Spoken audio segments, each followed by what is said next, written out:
Topic 4, straight lines. So the general equation of a line. When we plot multiple coordinates, they can sometimes form a line or sometimes a curve or a parabola if there's a relationship between the x and the y coordinates. So straight lines that we're going to be considered are all going to be following a set of axes. So we've got, remember, our x-axis and our y-axis. And if our points follow a rule and they form a straight line, then there's going to be a general equation of that.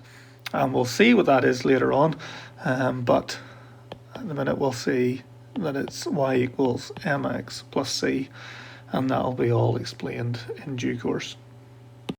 So our first example we're going to look at, we've got plot the following coordinates and examine the link between the x and the y values. State as y equals. So we've got A, B, C and D. We've got coordinates. So let's mark these onto the grids and plot them and see how they look. So the first one is 0, 0, 1, 1 and 3, 3. And if we plot the line that joins through each of those, we've got this line. And what we can see is all the x and the y values are equal. So this actually has the equation y is equal to x. The second one, we've got the coordinates 0, 1, 2, 3, and 4, 5. So if we plot that line, a line through all these blue dots, we have this line. And what we can see is actually it's the same graph as before, only all the points have been moved upwards by 1 square. So this equation of the blue line is actually y equals x. So it's the same as that, only it was 1 more, so it's plus 1. Let's look at the third one. So 0, 0, 1, 2, and 3, 6. And I say looking at these in terms of the coordinates, you might be able to see a pattern through them. So let's join this line up. What we can see is that actually all the y values are double the x values. So y is equal to 2 times the value of x. And then part D, if we can change the first one to 0, 1, and then 1, 3, and then 2, 5, yeah, that's it, 2, 5, and we can join these up. And again, what we can see is that all the points have been moved up by 1. So this has the same equation as the blue line, only it's 1 more than it, so it's y equals 2x plus 1. So the equation of a line is just a way of writing the relationship between the x and the y coordinates on that line. Diagonal lines form y equals mx plus c, where m is the gradient and c is the y-intercept. The gradient tells us the slope and the direction of the line.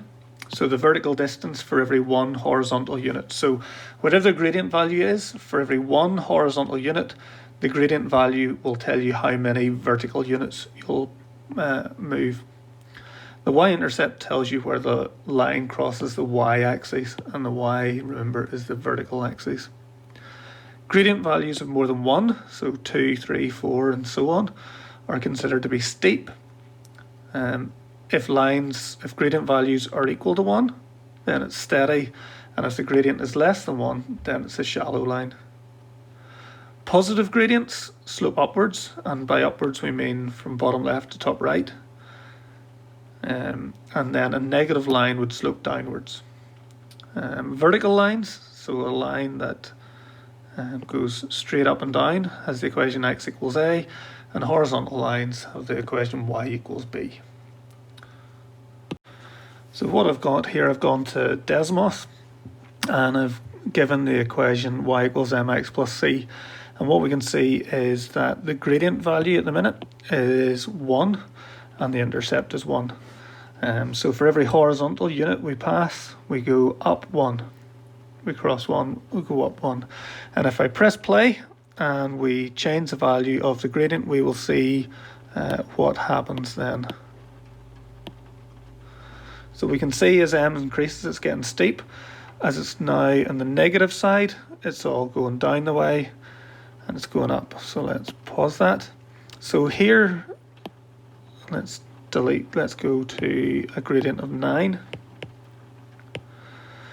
What that would mean is that for each 1 unit we go across, we'll go up 9. Maybe we can't see it there, we can see it here. So we'll go 1 unit across and we'll go up 1, 2, 3, 4, 5, 6, 7, 8, 9 units. Go across 1 and it'll be 1, 2, 3, 4, 5, 6, 7, 8, 9. If we change the gradient value to 5, then it would be the same thing, where we go across 1 and we'll go up 5, 1, 2, 3, 4, 5. So that's what happens whenever we do the gradient. If we change the gradient to -5, then that means for each 1 horizontal unit we pass, we go down 5. So 1, 2, 3, 4, 5.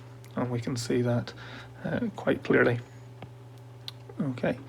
If we go to the intercept, so the C value, then if I press play, we'll see the effect that that has on it. We can see the graph is moving up and now it's moving down the way. And I'll get to -10 and then it'll start moving up again. So let's pause it. And we can see that the intercept value is at 5.96, which is what we've got. If we change it to -2.3, we can see the intercept is at -2.3. So whatever the C value is where the line crosses the y-axis. And whatever the gradient value, so whatever the value of m is, tells you how steep, shallow, tells you the direction of the line, and tells you for how many vertical units you will pass for each 1 horizontal unit. There were a couple of other equations then that we had previously. One was y equals a. So here we've got it set up for y equals a, and what we can see is that it's a horizontal line. At the minute a is set for 1 and the y-intercept is at 1. So let's press play here and see what happens to it as a changes. So it's a horizontal line and it's just moving up and down. Once it gets to -10, it'll move up again. So let's pause it. So it's paused at 7.59 and we can see that the y-intercept is 7.59. In fact, what we can see is that every point along the line, and we can move it along, all the x values are changing, but the y coordinates are staying at 7.59. So that's why this line has that equation of 7.59, because all the y coordinates are 7.59. And no matter what the values are, so let's stop it again, 0.49, all the y coordinates are 0.49. So an equation which is y equals a number passes the y-axis at that number. If we were to change this to x equals a, what we can see is that it's a vertical line. And this time if we look at the coordinate, well, it crosses the x-axis at 0.49 and all the coordinates, so the y values are changing but the x value is staying at 0.49. If I press play, then we can see it's going to move left and right, but it's still always a vertical line and it's always passing through the x-axis. So the line x equals a number is a vertical line passing the x-axis at whatever the number is. So at x equals -2.68, we can look at all the coordinates or start -2.68 and then the y values are changing each time. So x is -2.68. Example 2, identify the gradient and intercept for the following where appropriate and hence sketch its graph. So thinking about the straight line, it's all about this y equals mx plus c, which are diagonal lines. You've got y equals a, which crosses the y-axis at A, and then x equals b crosses the x-axis at b. Okay, so the first one is y equals 2x plus 1, and it's going to be of the form y equals mx plus c, where m is equal to 2 and c is equal to 1. So that means the gradient is 2 and the intercept is 1. If we wanted to draw a sketch of that, which we've been asked to do, so we've got our set of axes, it will cross the axis at 1 and it will slope upwards. And for each horizontal unit we pass, we will go up 2. Each one we go across will go up 2. So that's what the gradient of 2 tells us. Example B, we've got 2y equals 3x minus 2. Now this looks like it's in the form y equals mx plus c, only it's 2y. So what we need to do first of all is divide by 2. And we get y equals 1.5x minus 1. And here the gradient is 1.5 and the intercept is minus 1. So whenever we plot that as a sketch, it's going to cross the y-axis minus 1. And the and then the gradient is 1.5. So for every 1 unit we go to the right, we'll go up 1.5. So that line is going to slope up the way, like so. Example C, we've got a gradient of minus 2 and an intercept of 3. So we'll draw our axes. It crosses the y-axis at 3, and a gradient of minus 2 means for every 1 unit we go to the right, we'll go down 2. We'll go right 1 and down 2. So this is a line that slopes downwards, like so. Example D, we've got a gradient of a half, and that's because it's written in a slightly different order. So the equation for that would be y equals a half x add 5 if we wanted to write it in the form of y equals mx plus c. So the gradient is a half and the intercept is 5. So whenever we sketch our set of axes,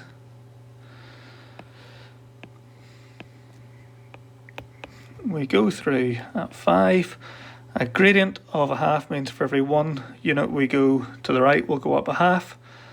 We'll go along 1 and up a half. And this is a shallow line. And looks like so. Example E, y equals 3. So this is not of the form y equals mx plus c. So it's not that, it's not a diagonal line. It's going to be a line where every coordinate has a y value of 3. So if we have our set of axes, every y value is equal to 3, so we could have the point 0, 3, 1, 3, 2, 3, 3, 3, 4, 3, 5, 3, minus 1, 3, and so on. And we've got this horizontal line which passes the y-axis at 3. So it's nearly a bit counterintuitive there. You think that the y line should be parallel to the y-axis, when in fact y equals 3 is parallel to the x-axis. And then x equals minus 2. Again, that's not of the form y equals mx plus c because there's only an x. So it's not a diagonal line. So what we need to figure out is what sort of line it is. So this is the y-axis and the x-axis. X equals minus 2, that means all the x values are minus 2. So we'd go through the point minus 2, 0. We'd go through the point minus 2, 1, minus 2, 2, minus 2, 3, minus 2, 4, minus 2, minus 1, minus 2, minus 2. And we've got this vertical line which passes through the x-axis at minus 2. So diagonal lines are of the form y equals mx plus c, where the gradient tells you the slope and the direction, and the intercept tells you where you're crossing the y-axis. Lines of the form y equals a are horizontal lines passing through the y-axis at a, and x equals b, those lines are vertical lines passing through the x-axis at b.